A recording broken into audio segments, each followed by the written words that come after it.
DJ Sanjeet Raj Premnagar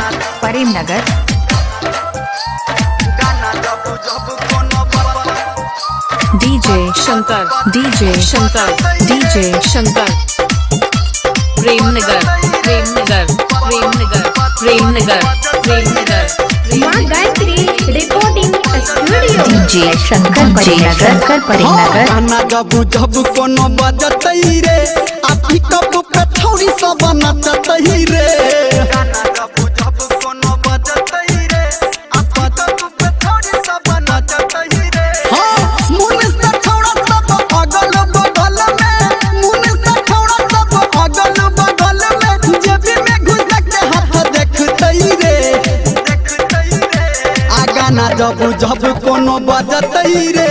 आपी कब पे थोड़ी सब नचतई रे आ गाना जब कोनो बजतई रे छौड़ा सबके देख छौड़ी नचतई रे आ गाना जब कोनो DJ Sanjeet Raj Premnagar singing by power star Dharmendra Nirmaliya DJ Sumit Satish Raima DJ Shankar Premnagar केकरा बिया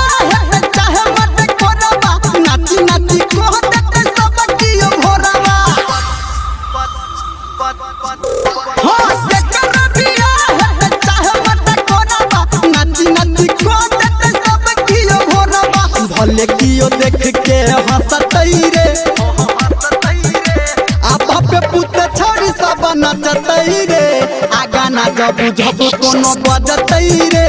आपी कब पे छोड़ी सब नचतई रे आ गाना जब कोनो बजतई रे आ छौड़ा सबके देख छौड़ी नचतई रे DJ Sanjeet Raj Premnagar DJ Sanjeet Raj Premnagar DJ Shankar Premnagar DJ Sumit Satish Raima DJ Shankar Premnagar केकरा मोरन है केकरा को जगरा भोजी भात खा के सब बनी जाय छै नेंगरा डीजे शंकर प्रेमनगर केकरा मोरन है केकरा को जगरा भोजी भात खा के सब बनी जाय छै नेंगरा एकरा में के सब सकतई रे आपी कब पे छोड़ी सब नचतई रे आ गाना जब कोनो बजतई रे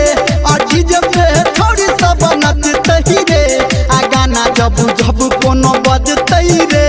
आ छौड़ा सबके छोड़ी देख नचतई रे हिला देते singing by power star Dharmendra Nirmaliya.